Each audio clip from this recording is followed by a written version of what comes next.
Good evening. Two people have been hurt after a shooting at Desert Sky Mall in West Phoenix. We're told the suspected shooter is still on the run. It appears the shooting happened in the parking lot of the mall. This is all happening near 75th Avenue and Thomas. 12 News journalist Tiani Jadalang is joining us live at the scene. And Tiani, what are you seeing right now? Caribe, Mark, exactly that. We know that two gunshot victims were located at the scene. I'm going to step to the side so you can see what remains behind me at the moment. One with a serious injury and the other with what appears to be a non-life-threatening injury. Both victims were transported to the hospital by fire personnel.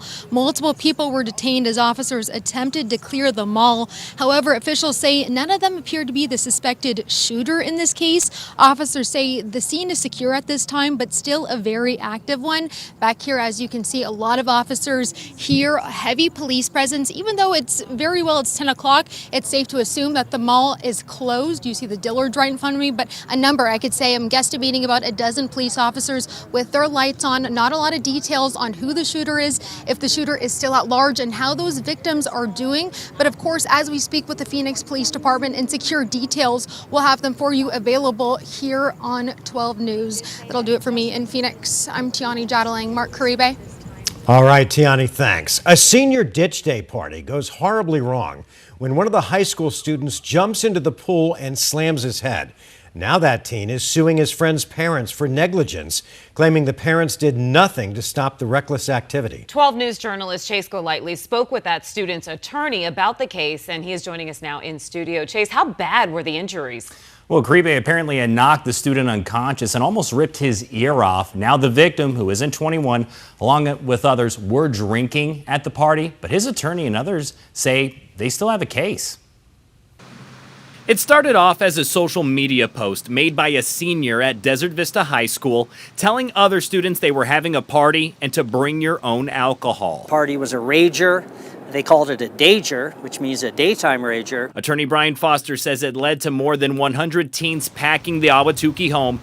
Foster's now representing this 18-year-old student. He and a bunch of other kids were jumping off the roof of this house into the swimming pool in the backyard. This is video of that teen doing a front flip into the pool. What it doesn't show is that he missed, slamming his head into the pool deck, immediately knocking him out. Had a concussion, had essentially his entire ear ripped off. You can see others reacting, one jumping in to help.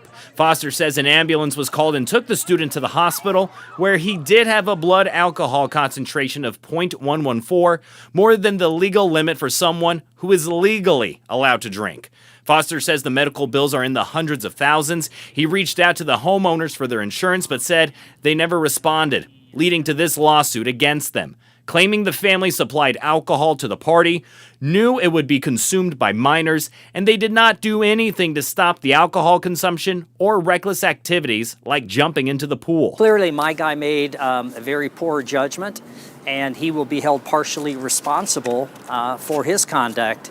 But the overwhelming of fault, will be assessed to the homeowners for hosting an alcohol party for a bunch of 17-year-old high school students. Given the circumstances, we reached out to another attorney, Benjamin Taylor, who has no relation to this litigation, asking him, since it was the parents' child who invited everyone, and these minors, including the victim, decided to drink and jump off the roof, if there is still a case here. When your kids are having a party, even if you do not know about it, you still can be responsible. So even if your child invites other kids to the party and they mess up, under Arizona law, you as a parent can still be sued and still be liable for what your kid did if somebody got hurt, especially if they're a minor.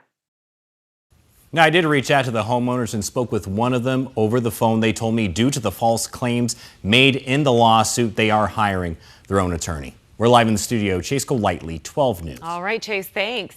Also developing tonight, one home is destroyed and another is badly damaged after a fire in Tempe.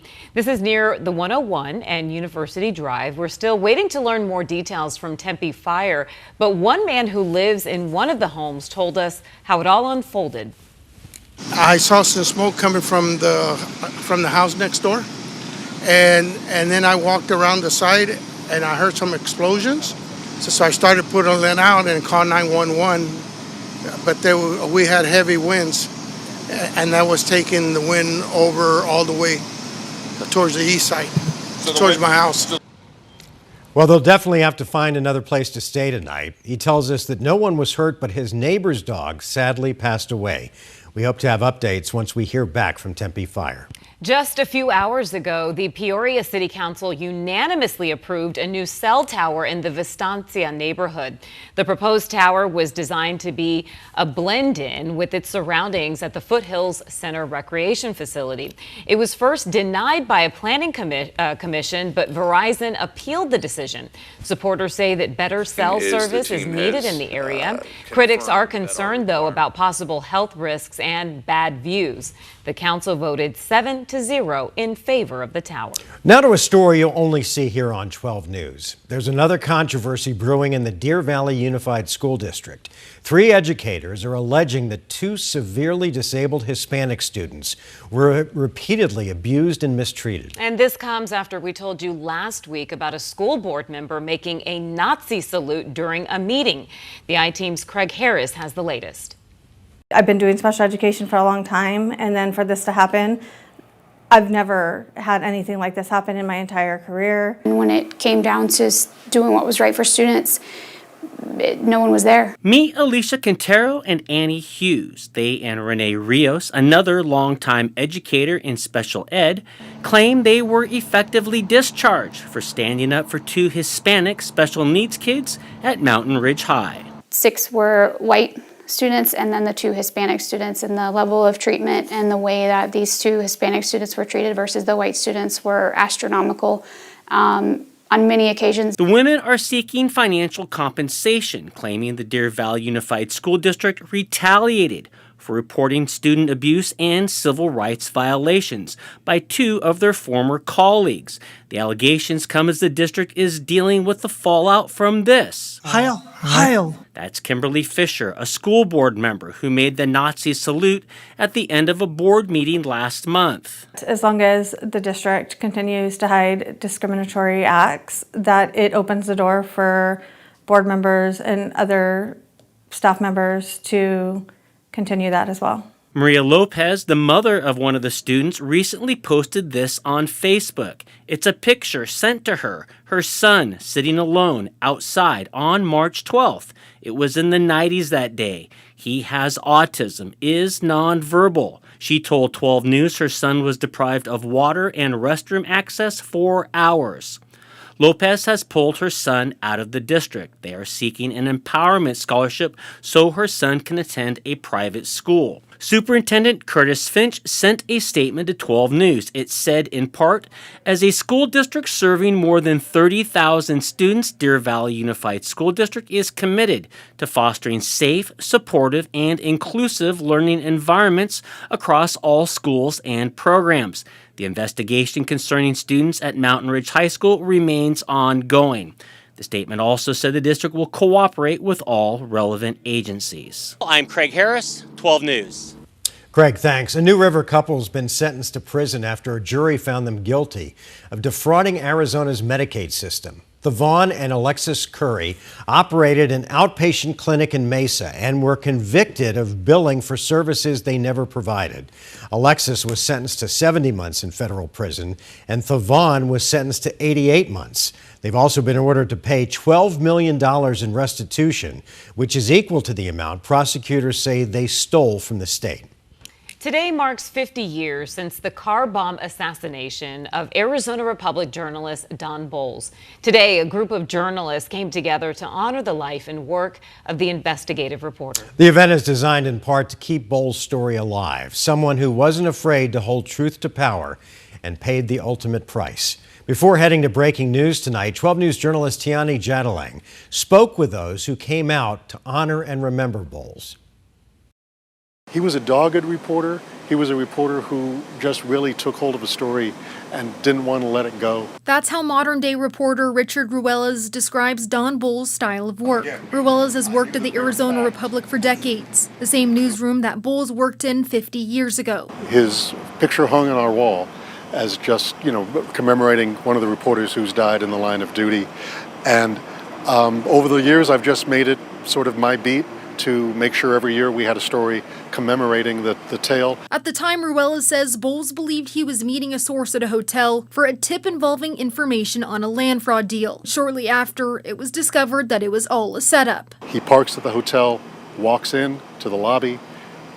The guy he was supposed to meet affixes a dynamite bomb under his car, and as Bolles gets into his car and backs away, another man detonated it and exploded it right in Midtown Phoenix. Bolles survived the blast and didn't succumb to his injuries until 11 days later. But journalists who've covered this case tell us he was strong enough to give key evidence as to who he believed was responsible for this. Told bystanders, people who came to his aid, paramedics, was trying to tell him who he thought was responsible. And the last thing he told them, he said, they finally got me.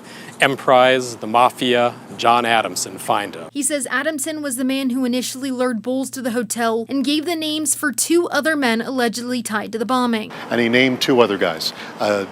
Jimmy the plumber, because he was a plumber, Robeson, he said helped him build the bomb, and they did so under orders of a guy named Max Dunlap. Dunlap said he hired them, according to Adamson, because Bolles wrote some articles that angered a very powerful friend of Dunlap named Kemper Marley. Dunlap and Robeson were both convicted for the journalist's murder. However, Robeson was acquitted over 15 years later. Dunlap died in prison. Meanwhile, Adamson served more than 20 years in prison and died in witness protection after being released. But 50 years later, it's the Society of Professional Journalists who keep Bolles' story and memories alive. So much. There's a lot that people in Phoenix know about the case. It's really part of our kind of collective memory here, but there's so much that people don't know because it was such a long and complicated case. Tiani Jadaling, 12 News.